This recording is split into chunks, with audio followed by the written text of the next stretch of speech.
Exercise 3.2 में हमारे पास first question है। ए और बी को हमने डॉट प्रोडक्ट मालूम करना है। डॉट प्रोडक्ट में हम यूँ करते हैं कि आई के क्वेश्चन को आई के क्वेश्चन के साथ, जे के क्वेश्चन को जे के क्वेश्चन के साथ और के क्वेश्चन को के क्वेश्चन के साथ मल्टीप्लाई करते हैं। तो यहाँ पे आई का कोफिशिएंट है 2, बी में आई का कोफिशिएंट है 1, यहाँ पे जे का कोफिशिएंट है -3, बी में जे का कोफिशिएंट भी है -3, के का कोफिशिएंट ए में है 1 और बी में है 4। तो सिंप्लीफाई करने से ये बनता है 2 1s are 2, minus minus plus 3 3s are 9, 1 4s are 4, so 9 plus 2 11, 11 plus 4 15। तो 15 हमारा आंसर आ गया इस केस में। सेकेंड पार्ट में हमने 2a और 3b का डॉट प्रोडक्ट मालूम करना है। तो 2a की वैल्यू बनेगी जब इसको मैं 2 से मल्टीप्लाई करूँगा, 2 2s are 4, 4i, 2 into 3 is -6j और 2 into k is 2k। इसका डॉट प्रोडक्ट हमने लेना है 3b के साथ। तो 3 into i is 3i, 3 into 3 is 9j, 3 into 4 is 12k। अब इन दोनों वेक्टर्स का जब मुझे डॉट प्रोडक्ट निकालना है तो i के कोफिशिएंट को i के कोफिशिएंट के साथ 4 into 3, j के कोफिशिएंट को j के कोफिशिएंट के साथ -9 और -6, के कोफिशिएंट 2 को के कोफिशिएंट 12 के साथ। सिंप्लीफाई करने से बनता है 4 time 3 is 12, minus minus plus 6 time 9 is 54, 2 time 12 is 24। तो सिंप्लीफाई करने से 4 + 4 6, 6 + 4 + 4 8, 8 + 2 10, 2 + 1 3, 5 + 3 8, 8 + 1 9। तो 90 जो है वो इस केस में हमारा आंसर हो गया। थर्ड पार्ट के लिए हमारे पास सबसे पहले a माइनस बी मालूम कर लेते हैं। तो a माइनस बी में 2i माइनस आई हो जाएगा, -3j, और ये जब इसमें से माइनस होगा तो माइनस प्लस ये कैंसिल हो जाएगा। k में से 4k माइनस करेंगे तो -3k, और इसको हमने मल्टीप्लाई करना है c के साथ। तो a माइनस बी इंटू सी की वैल्यू बनेगी i -3k, और c के साथ जब मैं इसको मल्टीप्लाई करता हूँ -i -2j + 5k। तो i के कोफिशिएंट को i के कोफिशिएंट के साथ, यानी कि 1 को -1 के साथ, j यहाँ पे है नहीं, उसका कोफिशिएंट 0, यहाँ पे j का कोफिशिएंट -2, k का कोफिशिएंट यहाँ पे -3 और यहाँ पे k का कोफिशिएंट 5। सिंप्लीफाई करके बनता है -1 + 0 और -3 टाइम 5 is 15। तो आंसर -16 आना चाहिए।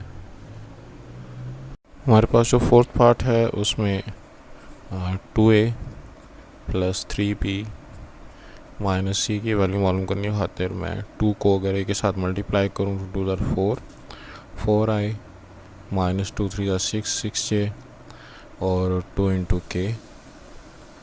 उसके बाद प्लस b को अगर मैं 3 के साथ मल्टीप्लाई करूँ तो 3i, 3 into 3 -9j, 3 into 4 is 12k। और उसके बाद चूँकि -c है तो मुझे यहाँ पे नेगेटिव साइन लगा के ब्रैकेट लगानी चाहिए, और c की value -i -2j + 5k।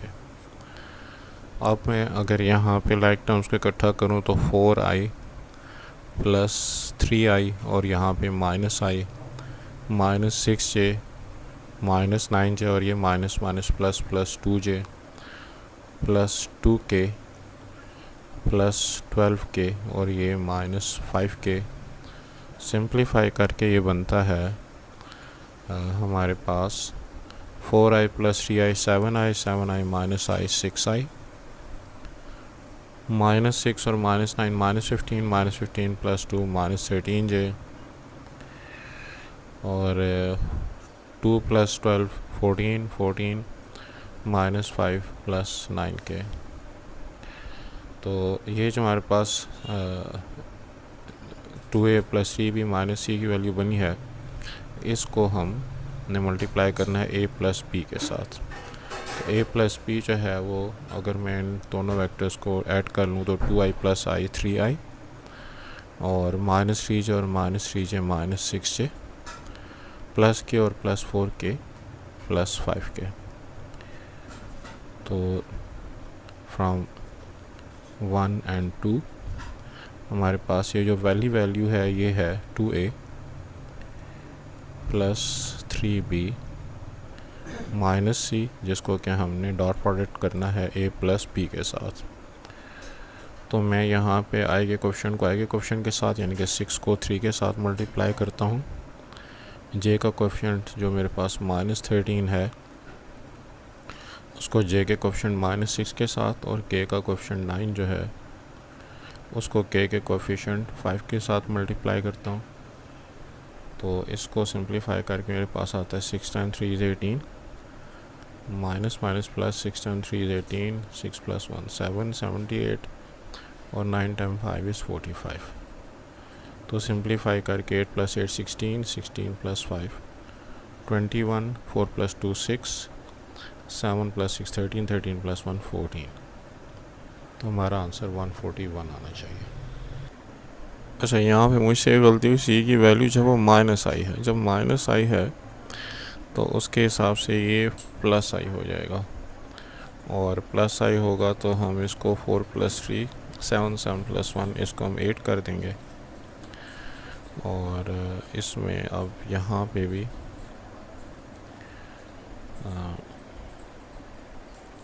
8 time 3 is 24, और 8 प्लस 4 इज़ 12, 12 प्लस 5 17। तो 7 प्लस 4 11, और 11 प्लस 2 4 13, 13 प्लस 1 14। तो 147 आंसर आना चाहिए। जो हमारे पास फिफ्थ पार्ट है, इसके लिए आई की जो वैल्यू होती है वो होती है 1001।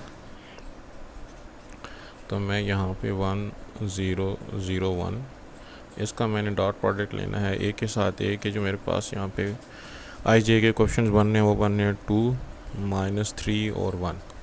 इस तरह जे के कोएफिशिएंट होते हैं 0 1 0, और उसका मैंने डॉट प्रोडक्ट लेना है बी के साथ जो जिसके कोएफिशिएंट्स बन रहे हैं 1, -3 and 4। उसके बाद के जो कोएफिशिएंट्स होते हैं 0 0 1 आई जे के हिसाब से, और यूनिट वेक्टर है लॉन्ग z एक्सिस। इसका हमने डॉट प्रोडक्ट लेना है सी के साथ जिसके क्वेश्चन बनने हैं -1 -2 and 5।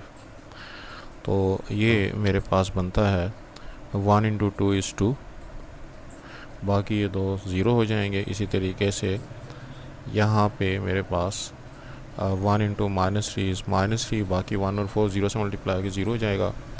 यहाँ पे 0 -1 और -2 से मल्टीप्लाई करके 0, तो 1 × 5 = 5। लिहाजा आंसर बनना चाहिए 2 - 3 - 1 -1 and 5 is +4। और क्वेश्चन नंबर 2 में है कि हमें वेक्टर ए और वेक्टर 3b के बीच में एंगल मालूम करना है। हमारे पास जो फार्मूला है वो है cos θ = a और 3b का dot product divided by a का मैग्नीट्यूड और 3b का मैग्नीट्यूड। तो अगर मैं a डॉट 3b मालूम कर लूँ तो a की वैल्यू है मेरे पास j - k, और इसका मैंने डॉट प्रोडक्ट निकालना है 3b के साथ। तो b को मैं 3 के साथ मल्टीप्लाई कर देता हूँ। 3 3 = 9, 9i, -4 3 = 12, 12j, और 3 × k is 3k। इससे मेरे पास आएगा i का कोएफिशिएंट तो यहाँ पे 0 है, तो 0 × 9, j का कोएफिशिएंट 1 है, 1 × -12, और k का कोएफिशिएंट यहाँ पे -1 और यहाँ पे 3। सिंप्लीफाई करके ये बनता है -12 और -3 विच इज़ इक्वल टू -15। अब अगर मैं a का मैग्नीट्यूड निकालता हूँ तो j के कोएफिशिएंट के हिसाब से 1 का स्क्वायर, k के कोएफिशिएंट के हिसाब से -1 का स्क्वायर, ये बनेगा 1 का स्क्वायर + 1 का स्क्वायर √2। और अगर 3b का जो है वो मैग्नीट्यूड निकालता हूँ तो वो बनेगा 9 का स्क्वायर -12 का स्क्वायर और 3 का स्क्वायर। ये मेरे पास बनता है 144 + 81 + 9। इसको कैलकुलेटर से कर लेना चाहिए। ये बनता है √234। तो इसके हिसाब से जो मेरे पास 1 है वो बनेगा cos theta is equal to A की वैल्यू है जी हमारे पास ए डॉट बी की वैल्यू है -15 और ये √2 और ये √234। तो इससे थीटा की वैल्यू बनी cos इनवर्स ऑफ, इसको हम बना सकते हैं -15 और यहाँ पे अगर मैं इसको फैक्टर फॉर्म में लिख दूँ तो 2 एज इट इज़ 234 के अगर मैं फैक्टर्स बनाऊँ तो इसके फैक्टर बनते हैं ये 234 के 2 इंटू 9 इंटू 13। अब इसके हिसाब से यहाँ पे -15 और 2 इंटू 2 एक 2 बाहर निकल आएगा और हमारे पास 9 का √3 बाहर निकल आएगा और अंदर आ जाएगा जी √13। तो 3 इस 15 को काट के 5 कर देगा, लिहाजा cos inverse of -5 divided by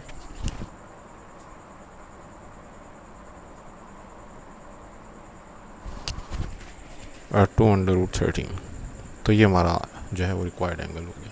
हमारे पास क्वेश्चन नंबर 2 का जो सेकंड पार्ट है, इसमें अगर मैं 2a - 3b को पहले फाइंड करूं तो वो मेरे पास बनता है, अगर मैं a को 2 के साथ मल्टीप्लाई करूं तो 2j - 2k, और अगर 3 को b के साथ मल्टीप्लाई करूं तो ये बनेगा 3 3 9 9i - 12j और +3k। अब इसको सिंप्लीफाई करने से मेरे पास 2j और +12j -2k और -3k और -9i जो है उसको मैं अलग लिख देता हूँ। तो अब शुरू में तरतीब के हिसाब से 9i और 2j और 12j 14j और -2k और -3k -5k। इसको मैं रिज़ल्ट 1 कह देता हूँ और 2c की वैल्यू मेरे पास बनती है -2i और +4j -8k। अब अगर मैं 2a - 3b और 2c का डॉट प्रोडक्ट लेता हूँ तो -9 इंटू -2 14 इंटू 4 और -5 इंटू -8। तो ये मेरे पास बनता है कैलकुलेटर के हिसाब से 114। और अगर मैं इनके जो मेरे पास मैग्नीट्यूड्स हैं, यानी कि 2a - 3b का अगर मैं मैग्नीट्यूड ले लूँ तो वो बनेगा -9 का स्क्वायर, 14 का स्क्वायर और -5 का स्क्वायर, जो कि कैलकुलेटर से बनता है। इससे हमारा आंसर आ जाता है 302। और जो 2c का मैग्नीट्यूड है वो बनता है -2 का स्क्वायर, 4 का स्क्वायर और -8 का स्क्वायर। इससे बनता है, ये बनता है √84। तो cos थीटा इक्वल्स टू जो हमारे पास 2a - 3b और 2c का डॉट प्रोडक्ट है, इनको हमने डिवाइड कर देना है 2a - 3b के मैग्नीट्यूड पे और 2c के मैग्नीट्यूड पे। तो वो वाली वैल्यू हमने 114 निकाली हुई है और इसकी वैल्यू है 302 और यहाँ पे 84। अच्छा, इसके फैक्टर बनाने से हमारे पास 114 और ये बनता है जी 4 मल्टीप्लाइड बाय 6384। तो 114, 4 का स्क्वायर रूट 2, 6384, 2 इसको काट के 57 कर देगा तो theta equals to cos inverse of 57 over 6384। 8 4, ये हमारे पास एंगल आ गया। अच्छा, ये 6342 है, मुझसे गलती से 84 लिखा है गया, कैलकुलेटर पे 6342 आ रहा है, तो इसको भी 6342 कर देते हैं। तो इसके ज़रिए से हमारे पास बुक का आंसर आ जाएगा।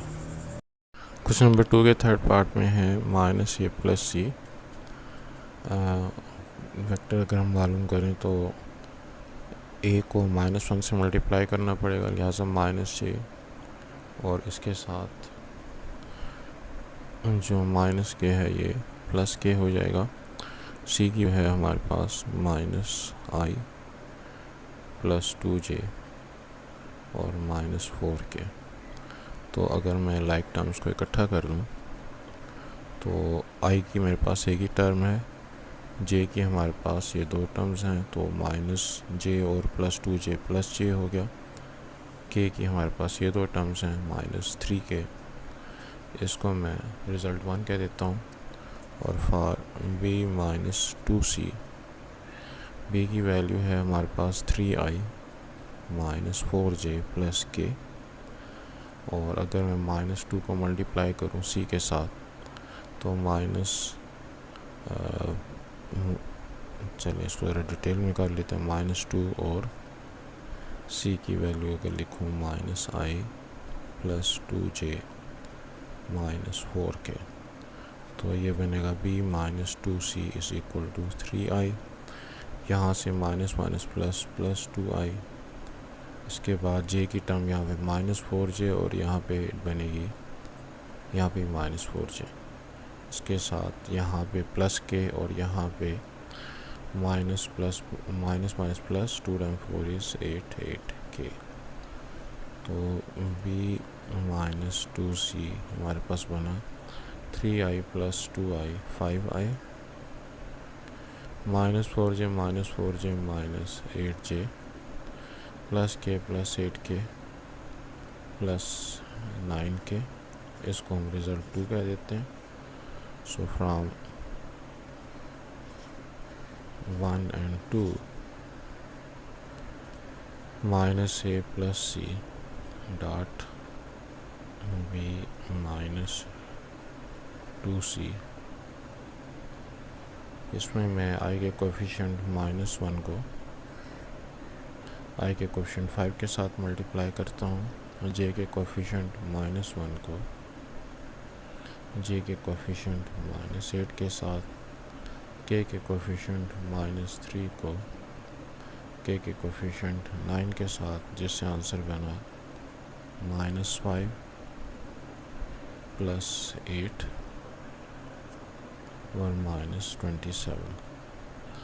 तो ये सिंप्लीफाई करके बनता है -32 और -24। अच्छा, यहाँ पे मुझसे गलती हुई, ये प्लस 2j और -j से प्लस j आता है, तो प्लस j के मुताबिक हमारे पास j का कोएफिशिएंट अब यहाँ पे +1 हो गया, जिसके हिसाब से यहाँ पे भी -8 आएगा और ये हमारे पास -40 हो जाएगा। इसके बाद जो हमने अगली चीज़ मालूम करनी है वो कोएफिशिएंट्स हैं -a प्लस c। इसका अगर मैं मैग्नीट्यूड मालूम करता हूँ तो वो बनता है i का कोएफिशिएंट -1 का स्क्वायर, j का कोएफिशिएंट 1 का स्क्वायर और k का कोएफिशिएंट -3 का स्क्वायर, जिसको सिंप्लीफाई करके आता है √11। इसी तरीके से जब दूसरा वेक्टर b -2c, इसका मैं मैग्नीट्यूड मालूम करता हूँ तो 5 का स्क्वायर, j का कोएफिशिएंट -8 का स्क्वायर, k का कोएफिशिएंट 9 का स्क्वायर, और इसको सिंप्लीफाई करके बनता है 170। तो अब cos थीटा का जो फार्मूला है वो है -a plus c with the dot product of b minus 2c और डिनोमिनेटर में इन दोनों के मैग्नीट्यूड का प्रोडक्ट, तो b माइनस 2c। अब हमने ये सारी चीज़ें मालूम की हुई हैं, तो ऊपर -40 डिवाइडेड बाय √11 एंड √170, ये बनता है cos थीटा -40 डिवाइडेड बाय 1/1870। तो थीटा की वैल्यू जो है वो cos inverse of -40 divided by √1870। अच्छा, बुक का जो यहाँ पे -30 है वो ठीक नहीं है, -40 आंसर होना चाहिए। फोर्थ पार्ट में हमारे पास a प्लस बी प्लस सी और a माइनस बी माइनस सी के बीच में हमने एंगल मालूम करना है। a प्लस बी प्लस सी में i का कोफिशिएंट 3 और यहाँ पे i का कोफिशिएंट -1, तो इससे 2 आ गया। j का कोफिशिएंट 1 -4 -3 -3 प्लस 2 से -j आ गया, और k का कोफिशिएंट यहाँ पे -1, ये प्लस और -1 ये +1 कैंसिल, बाकी -4 के रह गया। अलबत्ता a माइनस सी में हमें थोड़ी सी वर्किंग करनी पड़ेगी, जिसमें j माइनस के माइनस बी की वैल्यू है 3i माइनस 4j प्लस के, और उसके बाद -c के हिसाब से -i plus 2j minus 4k, ये बनता है a minus B minus C equals to, तो i के लिए हमारे पास -3i और ये माइनस प्लस i, j के लिए यहाँ पे हमारे पास j, यहाँ पे माइनस प्लस 4j और यहाँ पे -2j, उसके बाद यहाँ पे -k और यहाँ पे भी -k और यहाँ पे प्लस 4k। तो सिंप्लीफाई करके ये बनता है -2i प्लस 5j और 1 + 4 5 5 -2 3, तो 3j और -1 और -1 -2 और +4 +2k। अब अगर मैं इनका डॉट प्रोडक्ट लेता हूँ तो a plus B plus C dot a minus B minus C, i के हमने जिनको मल्टीप्लाई करना है तो वो इसको और इसको करना है। तो 2 × -2 इज़ -4, -1 × +3 इज़ -3, -4 × +2 इज़ -8। इससे आंसर आ गया हमारे पास -4 and -3 is -7, -7 and -8 is -15। इसके बाद जो है हम जो इनके मॉडुलस हैं वो फाइंड कर सकते हैं। तो a plus B plus C का जब हम मॉडुलस मालूम करते हैं तो 2 का स्क्वायर, यहाँ पे j का कोफिशिएंट -1 उसका स्क्वायर, k का कोफिशिएंट -4 उसका स्क्वायर, ये बनता है 16 + 1 + 16। अच्छा, यहाँ पे 2 का स्क्वायर 4 हो गया, जो मैंने गलती से 16 लिखा है, तो ये बना ये 16 + 1 17, 17 + 4 इज़ √21। इसी तरीके से a minus B minus C का जब मैं मॉडुलस फाइंड करता हूँ तो -2 का स्क्वायर, 3 का स्क्वायर और 2 का स्क्वायर, ये बनता है 4 9 और 4, जो कि 4 + 4 8, 9 + 8 √17। तो फिर जो फार्मूला है उसके मुताबिक cos of theta is equal to a plus B plus C dot a minus B minus C divided by a plus B plus C का magnitude and a minus B minus C का magnitude. तो ये जो हमने find किए इनका जो dot product हमारे पास आया था वो है -15 और -15 की वैल्यू यहाँ पे √21 इंटू √71, लिहाजा थीटा की वैल्यू हो गई cos inverse of -15 divide by 21 को 17 से मल्टीप्लाई करें तो इस बिकम √3, 5 एंड 7। क्वेश्चन नंबर 2 के फिफ्थ पार्ट के लिए हमें सबसे पहले a-2b प्लस c की वैल्यू मालूम करनी है। उसके लिए a की वैल्यू j-k और b की वैल्यू जो है 3i-4j प्लस k, इसको 2 से मल्टीप्लाई करना है। c की वैल्यू जो है वो है -i प्लस 2j और -4k। तो सिंप्लीफाई करने से -6i minus minus plus plus 8j -2k, यहाँ पे -i plus 2j -4k as it is. तो हमारे पास जो i वाली टर्म्स हैं -6i और -i, तो ये -7i हो जाएगा। j वाली जो टर्म्स हैं वो ये वाली, उसके अलावा j की ये टर्म है। तो j +1 और -6 -5 और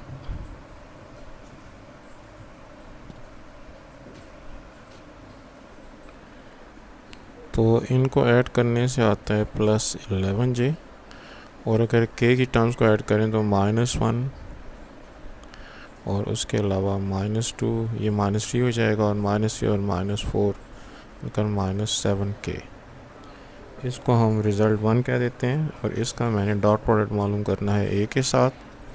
a की वैल्यूज़ हैं 0i प्लस 1j और -1k और चूँकि मुझे डॉट प्रोडक्ट मालूम करना है तो वो जो कोएफिशिएंट्स है मैंने उनके हिसाब से लिखा है।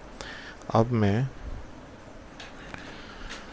तो -a-2b plus c dot a -7 into 0, 11 into 1 और -7 इंटू -1। इससे हमारा आंसर बनता है 11 और माइनस माइनस प्लस प्लस 7 तो 18। अब जो हमारे वेक्टर्स इसमें इन्वॉल्व हैं उनका मैग्नीट्यूड मालूम कर लेते हैं। तो सबसे पहले तो a-2b प्लस c का अगर मैं मैग्नीट्यूड मालूम करूं तो -7 का स्क्वायर प्लस 11 का स्क्वायर और फिर -7 का स्क्वायर, तो ये बनता है √219।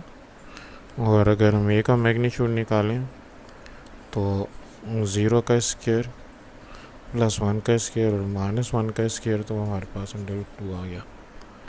तो अब जो हमारे पास cos थीटा का फार्मूला है a-2b प्लस c का डॉट प्रोडक्ट a के साथ और इन दोनों का जो हमारे पास मैग्नीट्यूड है a-2b प्लस c और a इनके मैग्नीट्यूड पर हम इसको डिवाइड कर देंगे तो ये 18, ये 219 और इसकी वैल्यू 102। तो थीटा की वैल्यू हो गई cos inverse of 18/9 time 2 is 18, 2 1s are 2 plus 1 3, तो 2 2s are 4, जो क्या इस केस में हमारा आंसर है।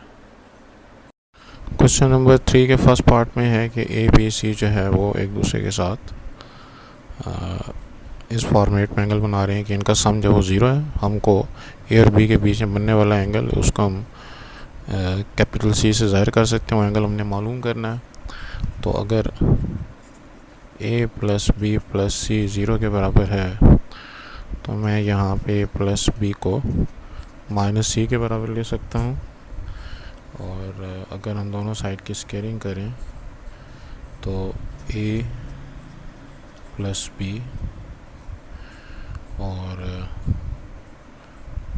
बल्कि दोनों का जो है वो ए प्लस बी के साथ डॉट प्रोडक्ट ले लें बहरहाल एक ही बात है, यहाँ पे स्केलिंग करता हूँ, यहाँ पे भी स्केलिंग करता हूँ,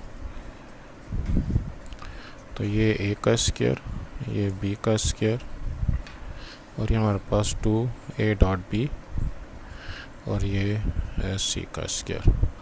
तो यहाँ से हमारे पास जो है ए की वैल्यू है 2 का स्क्वायर, बी मैग्नीट्यूड की वैल्यू है 3 का स्क्वायर। इसको भी मैं 2 इंटू ए इंटू बी लिख सकता हूँ इंटू कॉज ऑफ थीटा, क्योंकि ए डॉट बी जो है वो A magnitude into B magnitude of cos of theta के बराबर होता है। और सी की वैल्यू हमारे पास 4 का स्क्वायर, तो ये बनेगा 4 + 9 + 2 इंटू ए की वैल्यू है हमारे पास 2, बी की वैल्यू है 3 इंटू कॉज ऑफ थीटा और 4 का स्क्वायर 16। तो सिंप्लीफाई करने से 9 + 4 13, और +2 × 3 6 of cos theta equals to 16। तो 2 2s are 4, 4 3s are 12, sorry 12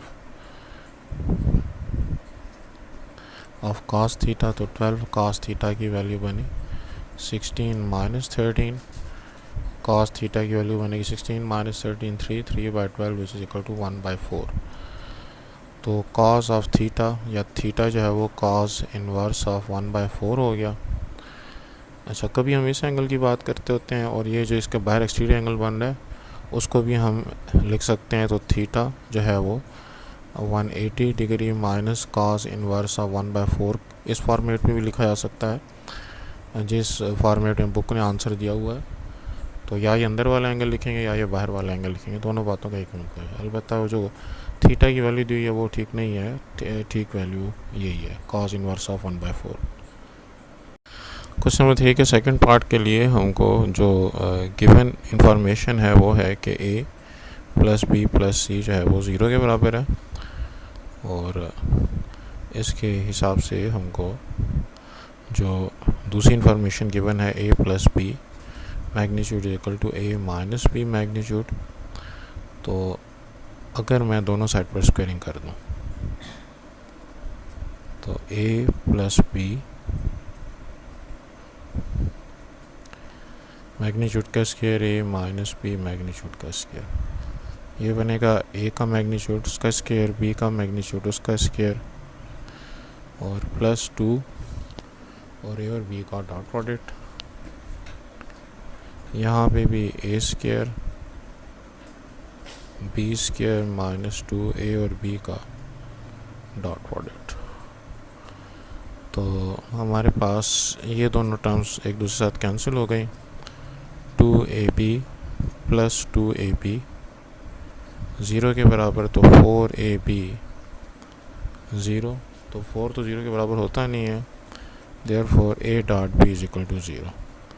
तो अगर a.b 0 के बराबर है इसका मतलब ये कि a is perpendicular to b, therefore इनके दरमियान जो एंगल बन रहा है वो 90 डिग्री का, क्योंकि जब दो वेक्टर्स का डॉट प्रोडक्ट 0 हो तो उनके बीच में जो एंगल बनता है वो 0 डिग्री होता है, 90 डिग्री होता है, यानी कि एक दूसरे के परपेंडिकुलर होते हैं। क्वेश्चन नंबर 4 का जो हमारे पास फर्स्ट पार्ट है उसमें a - λb जो है वो c के परपेंडिकुलर है।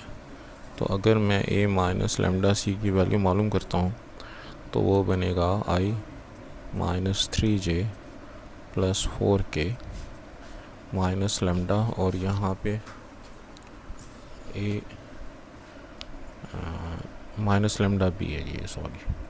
तो b की वैल्यू है 7i - 9j + k। तो यहाँ पे अगर मैं i के कोफिशिएंट इकट्ठे करूँ तो 1, यहाँ पे बनता है -7 लैम्डा, ये i का कोफिशिएंट हो गया। उसके बाद यहाँ पे j का कोफिशिएंट -3 और यहाँ पे j का कोफिशिएंट +9 लैम्डा। उसके बाद k का कोफिशिएंट यहाँ पे 4 और यहाँ पर -λ।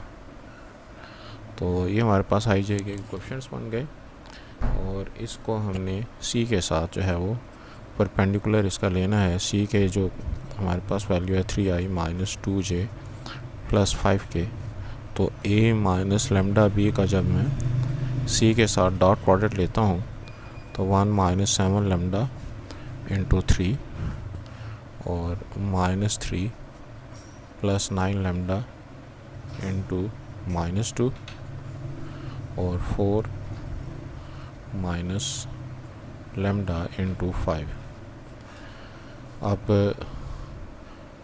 चूँकि ये दोनों वेक्टर एक दूसरे को परपेंडिकुलर हैं, तो put a minus lambda B dot C equal to 0 for perpendicular.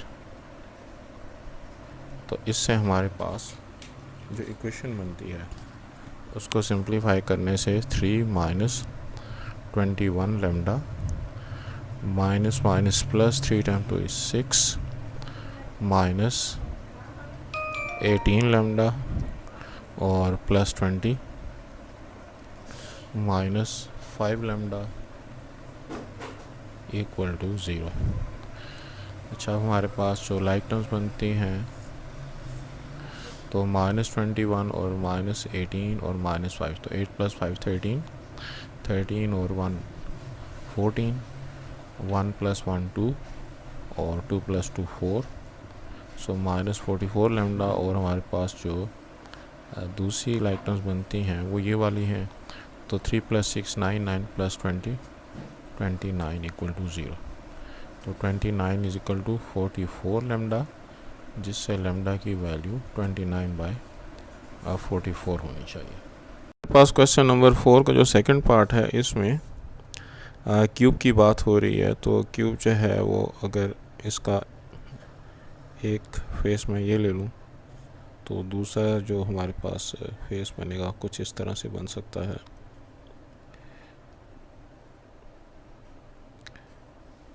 अब ये वेक्टर भी ए और ये वेक्टर भी ए और ये वेक्टर भी, इसको हम ए डायरेक्शन में ले लेते हैं क्योंकि क्यूब है तो सारे वेक्टर्स हैं वो सेम डायरेक्शन के होंगे। अच्छा, अब इसके मुताबिक मुझे इसको अगर मैं ए बी सी और डी कर लेता हूँ तो ई एफ जी और एच। अब इसमें दो तरह के डायगोनल्स बनते हैं, एक तो हमारे पास फेस डायगोनल्स बनते हैं और एक हमारे पास स्पेस डायगोनल्स बनते हैं। तो हम जो स्पेस डायगोनल्स बनते हैं, एक मेरे पास बन रहा है ए जी और दूसरा बी एच, इनके दरमियान बनने वाले एंगल को फाइंड करने की कोशिश करते हैं। तो जब मैं बात करूँगा ए जी की, तो ए जी वेक्टर जो है वो तो ए और ए, यानी कि सारे हमारे पॉजिटिव डायरेक्शन में। ए से जब मुझे जी तक जाने तो पहले मैं यूँ जाऊँगा वेक्टर ए, फिर ऊपर जाऊँगा वो भी वेक्टर ए, और ये यूँ जाऊँगा तो ये भी वेक्टर ए की डायरेक्शन है ए।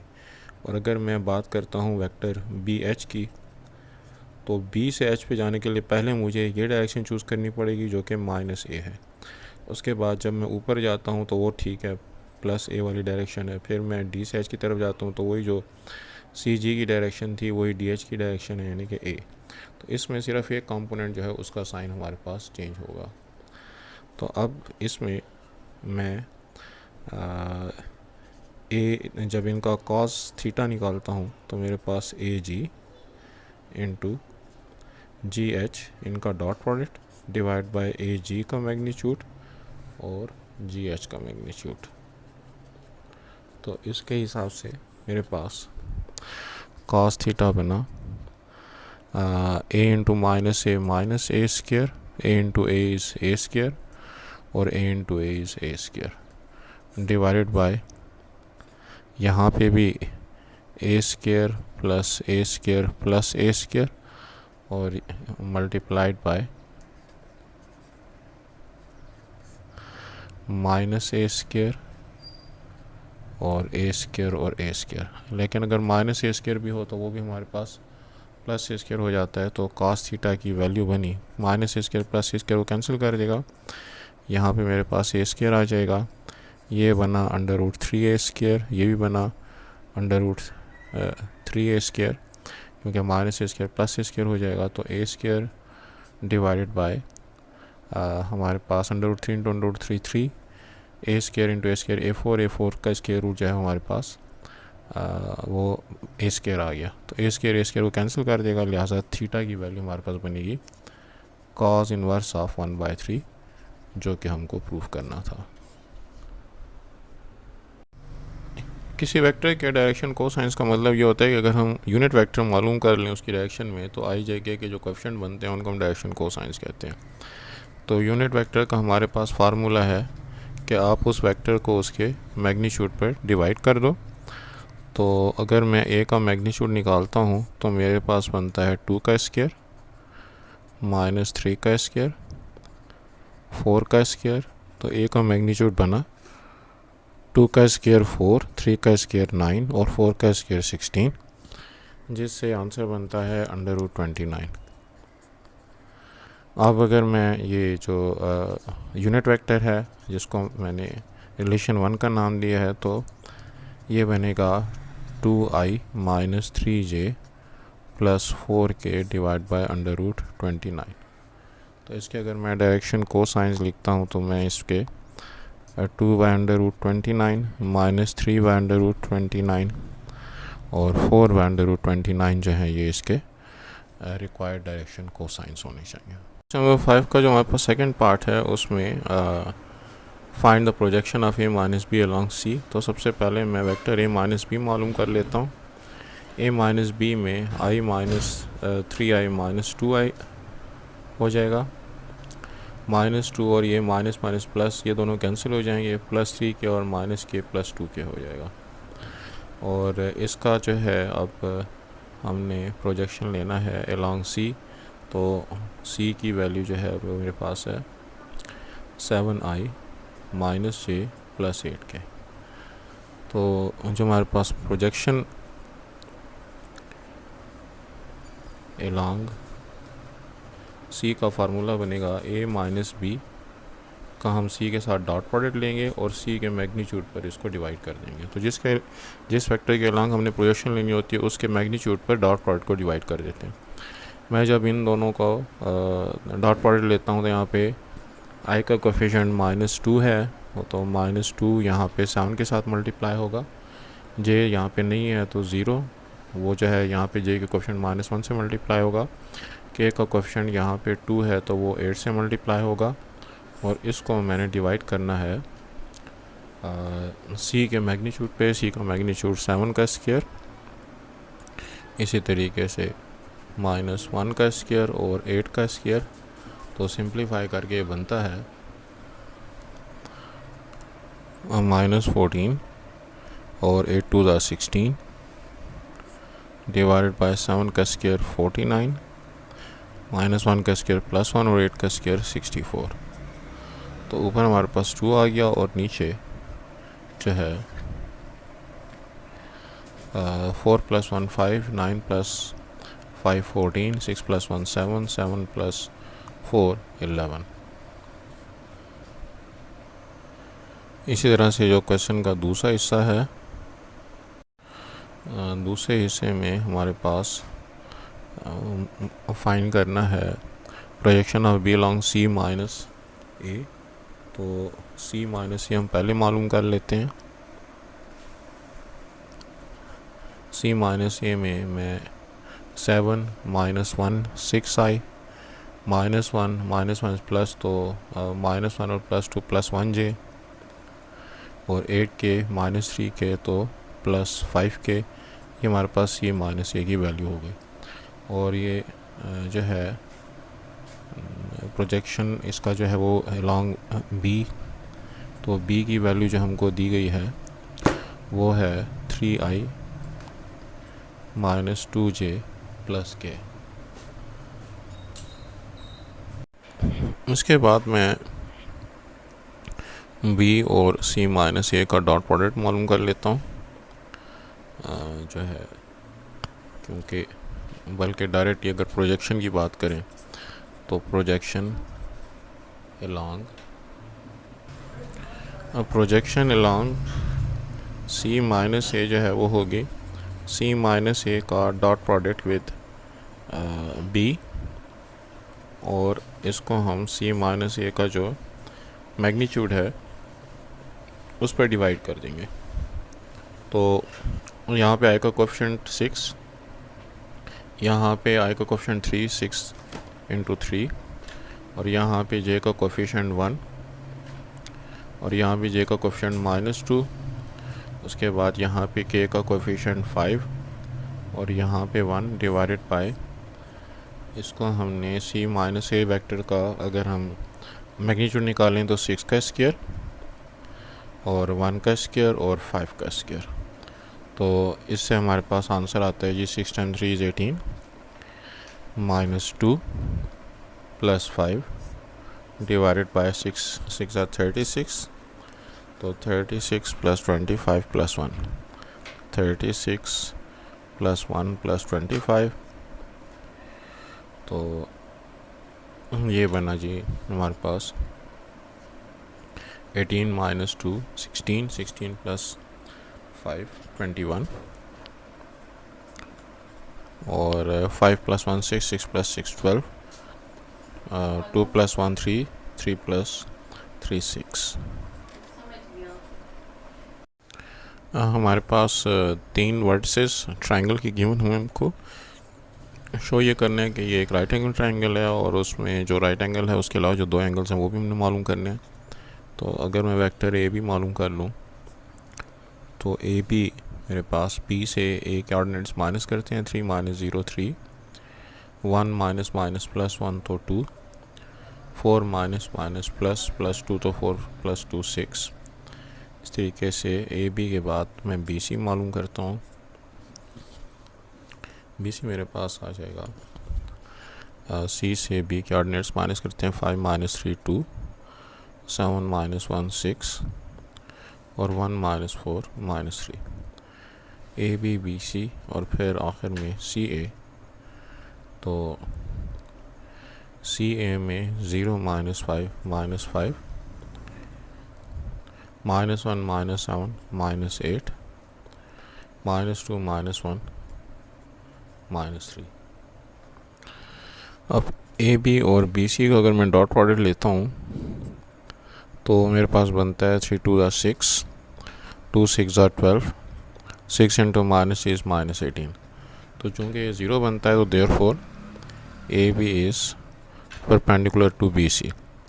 तो अगर ए बी बी सी के परपेंडिकुलर है तो therefore moment of angle B जो है ये 90 डिग्री हो गया। तो therefore A B C is right angle triangle. अब हमने चूँकि बाकी एंगल्स मालूम करने हैं तो कॉज ऑफ बी के बाद अगर मैं एंगल बी तो हमने मालूम कर लिया, कॉज ऑफ ए अगर मुझे मालूम करना है तो ए कॉमन आ रहा है ए बी में और सी बी में। तो हमारे पास A B dot C A और इसको ए बी के और सी ए के मैग्नीट्यूड पर हम डिवाइड कर देंगे।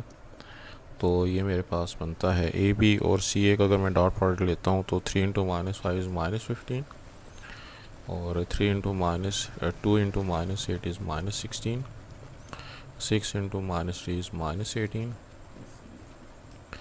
और यहाँ पे ए बी का अगर मैं जो मैग्नीट्यूड है वो लूँ तो 3 का स्क्वायर 9, 2 का स्क्वायर 4, 6 का स्क्वायर 36 और यहाँ पे सी ए का अगर मैं मैग्नीट्यूड लूँ तो -5 का स्क्वायर 25 और -8 का स्क्वायर 64 और -3 का स्क्वायर 9।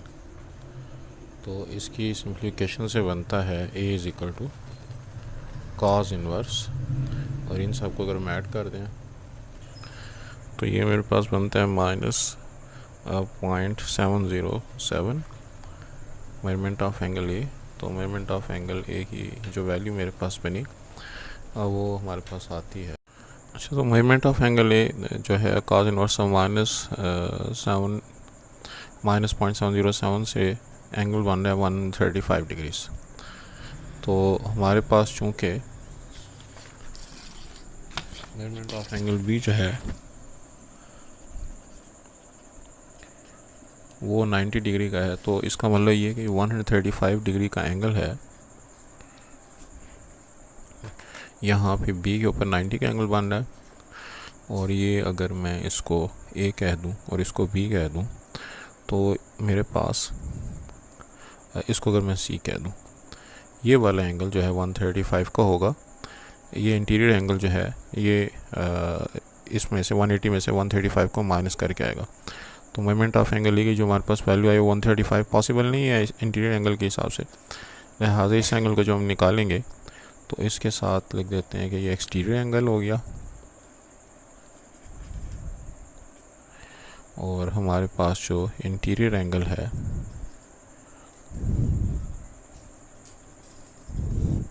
तो वो बनेगा measurement of angle A is equal to 45। तो अब एंगल बी हमने पहले से 90 प्रूफ किया हुआ है, एंगल ए जो हमारे पास इंटीरियर एंगल है ये 45 है, तो therefore measurement of angle C जो है वो भी हमारे पास 45 होना चाहिए, क्योंकि तीनों एंगल का जो सम है वो हमारे पास 90 के बराबर आना चाहिए। तो ये भी 45 हो गया, ये भी 45 और ये 90 का हो गया। तो यूँ हमने जो रिमेनिंग एंगल थे वो हमने मालूम कर लिया, एंगल ए भी 45 और एंगल सी भी 45। क्वेश्चन नंबर के सेकंड पार्ट में है vector R is equally inclined with the coordinate axis and its magnitude is 5, find R. तो चूँकि इसका inclination R with all axis same है, लिहाजा डायरेक्शन को साइंस में हमारे पास जो फार्मूला है cos square alpha plus cos square beta plus cos square gamma जो कि 1 के बराबर होता है, उसमें सिंस अल्फ़ा बीटा और गैमा ये आपस में बराबर हैं, तो मैं ये कर सकता हूँ कि इस गिवन इंफॉर्मेशन की बुनियाद पे इसको लिखता हूँ cos square alpha, therefore cos square alpha plus cos square alpha plus cos square alpha is equal to 1। यानी कि बीटा की बजाय भी अल्फ़ा लिख दिया और गैमा की बजाय अल्फ़ा लिख दिया, क्योंकि तीनों एक्स के साथ सेम एंगल जो है वो बन रहा है। तो ये बनेगा 3 cos square alpha is equal to 1। तो cos square alpha is equal to 1/3 which implies cos alpha is equal to 1/√3। अब हमारे पास जब कॉस अल्फ़ा की वैल्यू 1/√3 आ गई, तो जो हमारे पास डायरेक्शन रेशोज़ हैं या डायरेक्शन कोसाइंस जो हैं, डायरेक्शन कोसाइंस यूनिट वेक्टर लिखते हुए हमारे पास जो आई जे के कोएफिशिएंट आते हैं वो बनते हैं। तो डायरेक्शन कोसाइंस बनेंगे 1/√3 कामा 1/√3 और 1/√3, क्योंकि हमारे पास सेम ही एंगल बन रहा है सबके लिए। तो वैसे तो हमारे पास जो वैल्यू है अल्फ़ा बीटा गैमा की अगर वो मुख्तलिफ होती तो मुख्तलिफ होते, लेकिन चूँकि अल्फ़ा बीटा गैमा हमारे पास सेम है, लिहाजा डायरेक्शन कोसाइंस ही आ गई। तो ये रिप्रेजेंट कर रहा है यूनिट वेक्टर को। तो अब हमारे जो रिक्वायर्ड वेक्टर है, चूँकि उसका मैग्नीट्यूड 5 यूनिट्स है, तो रिक्वायर्ड वेक्टर बनेगा 5 × 1/√3 कामा 1/√3 कामा 1/√3। तो अगर मैं इसको आई जे के फॉर्मेट में लिखूँ तो 5/√3i plus 5/√3j plus 5/√3k, जो कि इस केस में हमारा रिक्वायर्ड वेक्टर बनता है। अच्छा, यहाँ पे मैंने जो है वो सिर्फ प्लस वाली वैल्यू कंसीडर की है, माइनस वाली वैल्यू भी अगर हम कंसीडर करें तो उसके हिसाब से हमारे जो आंसर हैं यहाँ पे प्लस माइनस दोनों आते हैं। तो यहाँ भी अगर मैं प्लस माइनस दोनों को मेंशन करूँ तो उसके हिसाब से रिक्वायर्ड वेक्टर जो हमारे पास दो तरह के बनते हैं, जिनका मैग्नीट्यूड 5 होगा और ये अपोजिट डायरेक्शन में होंगे, वरना इनका मैग्नीट्यूड जो है वो सेम है 5 यूनिट्स। क्वेश्चन 7 में हमको ए मैग्नीट्यूड, बी मैग्नीट्यूड और सी मैग्नीट्यूड की वैल्यू गिवन है, और जो इंफॉर्मेशन हमको गिवन है a + b + c = 0, ये हमको गिवन है। इसके बुनियाद पे हमने a.b, b.c, c.a का वैल्यू मालूम करनी है। अगर मैं स्केयरिंग करूँ दोनों साइड की तो ये बनेगा a + b + c whole square is equal to 0 square, जो कि 0 के ही बराबर होता है। अब ये बनेगा a square plus b square plus c square plus 2a.b plus 2b.c plus 2c.a equal to 0। और उसकी वजह यह है कि हमारे पास a स्क्वायर a.a के बराबर होता है, जिसको कि हम a के मैग्नीट्यूड का स्क्वायर लिख सकते हैं। उसके बाद हमने जो है वो फार्मूला अप्लाई किया है, ए स्केयर बी स्केयर सी स्केयर 2ab 2bc 2ca। अब इनकी जो वैल्यूज़ हमको गिवन है, 2 का स्केयर हमारे पास है जी 4b, तो यहाँ पे 2 का स्केयर इस तरीके से, b जो की वैल्यू है उसकी वैल्यू है 5, 5 का स्केयर 25, c की वैल्यू हमारे पास 4, 4 का स्केयर 16। यहाँ से अगर हम 2 कॉमन ले लें तो ब्रैकेट के अंदर हमारे पास a dot B plus b dot C plus c dot a, और इन पर हम वेक्टर्स के निशान भी लगा देते हैं। तो ये हमारे पास वैल्यू बनेगी 2 into A B plus B C plus C A, और इन तीनों को ऐड करके हमारे पास बनता है 6 प्लस 5 11, 11 प्लस 4 15, और 1 प्लस 1 2, 2 प्लस 2 4, तो ये दूसरे हो जाएगा तो -45। तो इस हिसाब से a dot B plus b dot C plus c dot a की वैल्यू हमारे पास बनी -45 डिवाइड बाई 2।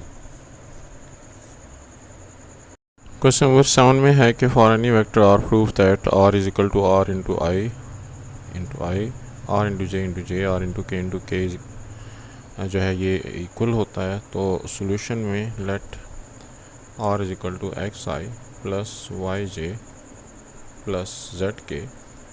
तो अगर मैं r का i के साथ डॉट प्रोडक्ट लेता हूँ तो x I plus Y J plus Z के, और i के साथ डॉट प्रोडक्ट लेने की सूरत में हमारे पास आएगा i इंटू आई स्केयर, और ये बनेगा x या आई स्केयर जो हमारे पास 1 के बराबर हो गया।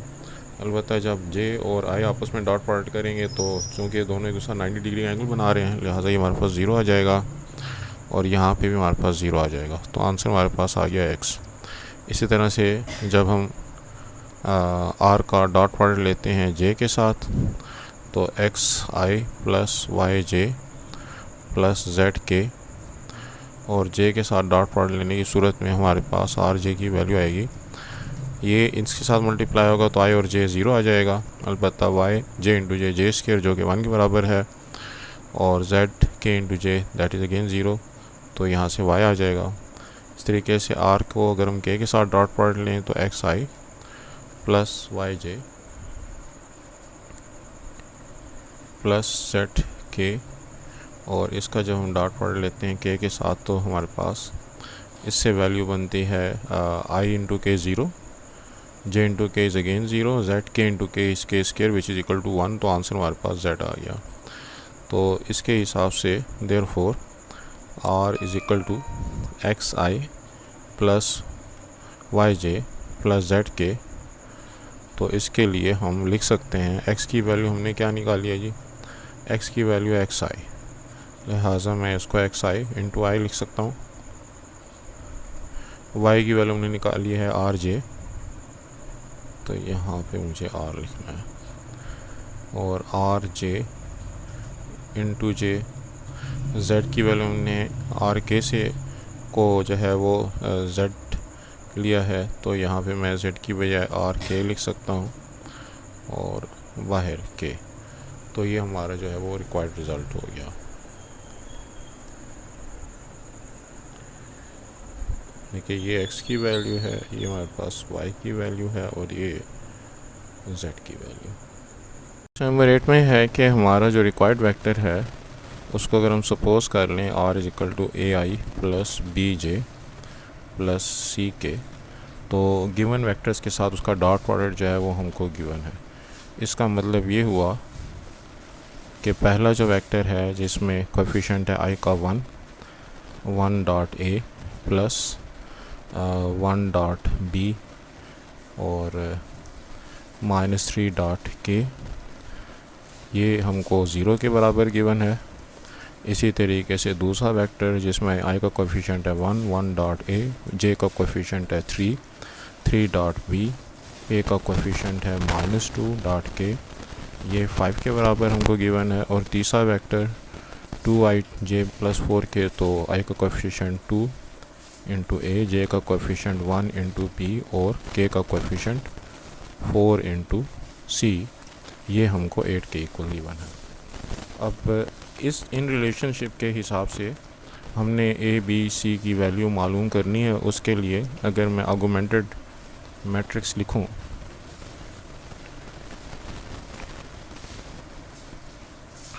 तो मेरे पास बनता है 1 1 2 1 3 1 -3 -2 4 0 5 8। तो मैं इसको जो है वो इक्लोन फॉर्म में अगर कन्वर्ट करूं लोअर ट्राइंगल को, तो उससे मैं ए बी सी की वैल्यू जो है वो निकाल सकता हूं। पहले स्टेप के तौर पर तो मैं ये करता हूं कि 1 1 -3 0 1 -1 0 3 -1 2 -2 -3 +1 और 5 -0 5। ये तो मैंने किया R2 -R1। और अगर R3 -2 R1 करूँ तो 2 -2 इज़ 0 और 1 -2 इज़ -1 और 4 इसको -2 से मल्टीप्लाई करूँ तो ये बनेगा जी +6, ये बन गया 10। और यहाँ पे 0 को 2 से मल्टीप्लाई किया तो 8 -0 इज़ 0। अब हमारे पास जो है वो इस एलिमेंट को 0 बनाने की ज़रूरत है। उसकी खातिर पहले रो 2 को मैं 2 के साथ डिवाइड कर देता हूँ। तो 1 1 -3 0, ये बनेगा 0। 2 डिवाइड बाई 2 इज़ 1, ये 1/2 और ये 5/2। ये हमने 1/2 ऑफ R2 कर दिया ताकि हमारे पास जो एलिमेंट्स हैं वो रो 2 के वो उस यहाँ पे 2 की बजाय 1 आ जाए। और रो 3 जो है वो मैं एज इट इज़ लिखता हूँ। तो वो मेरे पास है ये 0 -1 और 10 और 8। अब जो है अगर मैं रो 2 और रो 3 को ऐड करूं तो मेरे पास यहाँ पे 0 आ सकता है और हमारी जो लोअर ट्राइंगल है वो 0 बन जाएगी। तो 1 -1 1 -3 0 as it is, 0 1 1/2 5/2 as it is, 0 + 0 is. अब मैं जो कर रहा हूँ वो है R3 + R2। आंसर जो R3 में लिख रहे हैं। तो 1 -1 इज़ 0 और 1/2 + 10 10 2 are 20 20 + 1 21 21/10 सॉरी 2।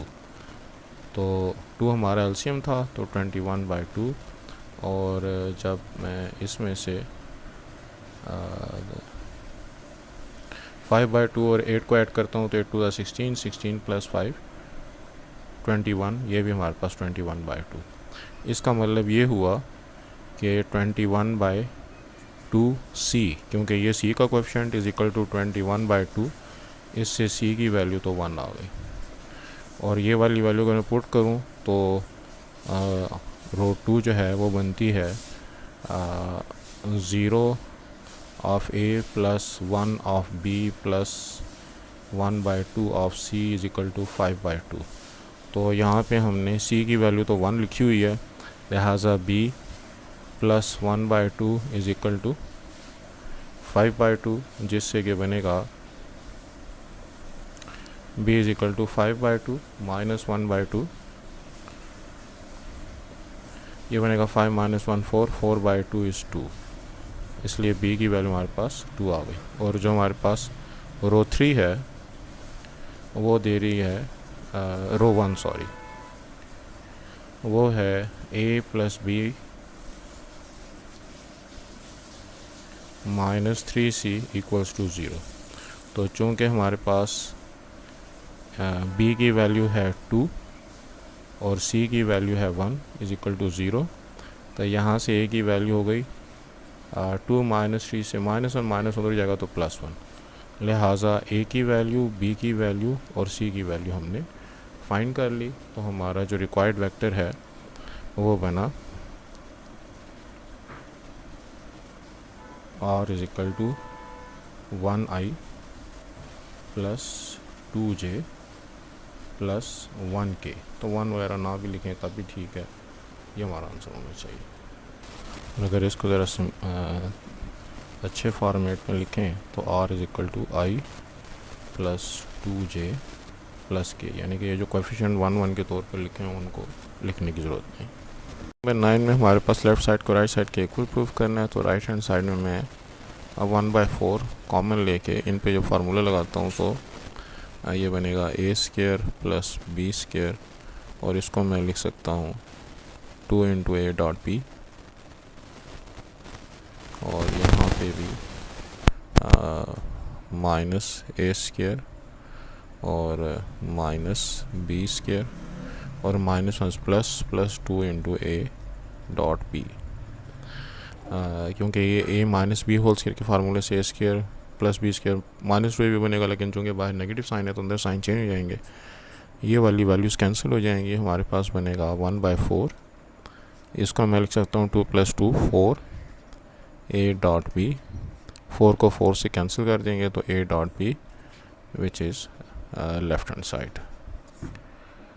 क्वेश्चन नंबर 9 के लिए भी अगर मैं राइट हैंड साइड को मैं पहले 1/2 अगर कॉमन ले लूँ तो मेरे पास यहाँ पे a + b whole square plus a - b whole square, ये बनेगा 1/2। इसको मैं लिख सकता हूँ जी a² plus b² plus 2 a dot b, और इसको लिख सकता हूँ जी a² plus b² minus 2 a dot b।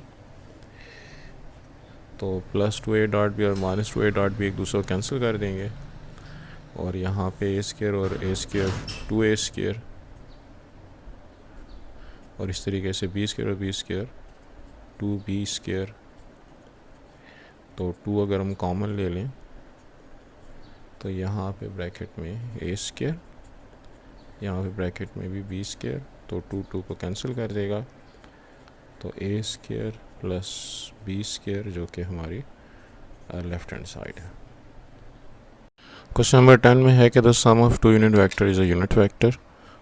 तो इसका मतलब ये है कि let a magnitude is 1, b magnitude is 1।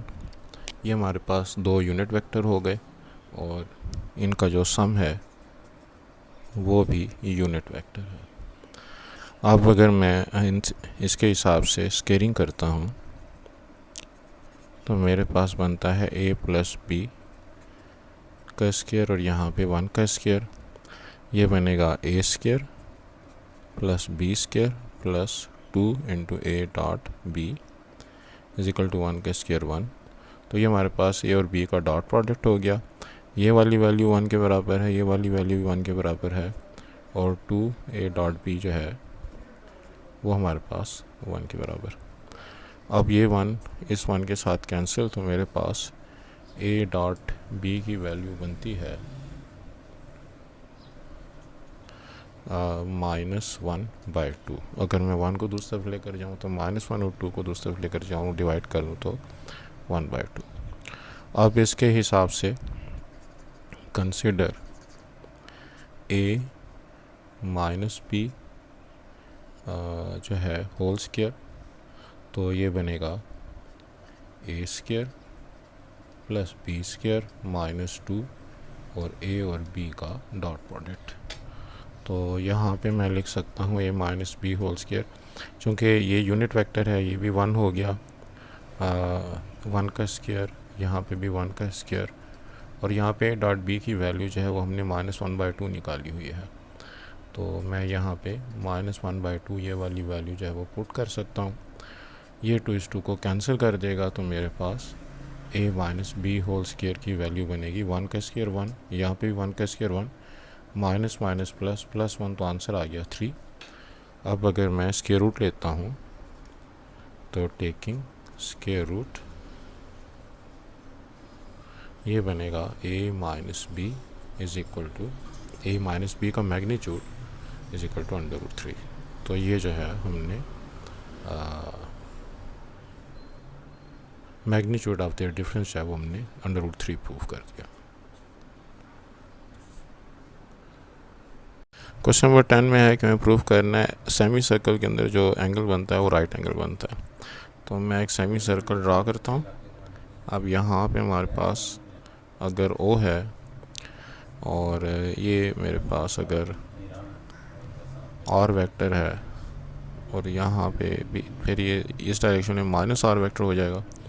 तो इस पॉइंट के ऑर्डिनेट्स मैं लेता हूँ जी r,0 और इस पॉइंट के ऑर्डिनेट लेता हूँ -r,0 एक्स एक्सिस पर। यहाँ पे मैं एक पॉइंट लेता हूँ, उसको मैं P से डिनोट करता हूँ। ये मेरे पास फ़र्ज़ करें A B हो गए एंड्स ऑफ द डायमीटर, और ये जो पॉइंट P है इसके ऑर्डिनेट्स में फ़र्ज़ करें A,B स्मॉल a b ले लेता हूँ। तो अब इसके हिसाब से जो मुझे प्रूव करना है वो ये कि P और AP के दरमियान जो एंगल बन रहा है वो राइट एंगल बन रहा है। तो इसके लिए मेरे पास अगर मैं वेक्टर BP लेता हूँ तो P से B के ऑर्डिनेट्स माइनस करने की सूरत में A minus minus plus A plus R और B -0, तो ये बना A प्लस R, B। इसी तरीके से AP वेक्टर अगर लेता हूँ तो A माइनस R और B -0, तो ये बना A minus R and B। अब मैं इन दोनों वेक्टर्स का डॉट प्रोडक्ट ले लेता हूँ, तो BP डॉट AP, इसमें A प्लस R को A माइनस R के साथ हम मल्टीप्लाई करेंगे, यानी कि I वेक्टर जो है I के कोएफिशिएंट को I के कोएफिशिएंट के साथ और J के कोएफिशिएंट को J के कोएफिशिएंट के साथ, तो ये बनेगा A square minus R square plus B into B B square. अब मैं A square plus B square को शुरू में लिख देता हूँ और ये minus R square as it is.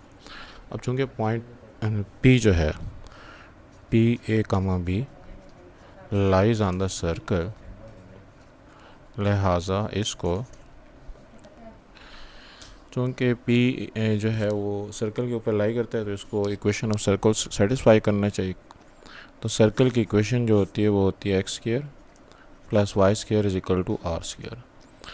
तो एक्स और वाई की जगह जो भी पॉइंट हो, जैसे यहाँ पर ए और बी है, तो फिर यहाँ पे ए स्क्वायर प्लस बी स्क्वायर जो है वो भी आर स्क्वायर के बराबर होगा।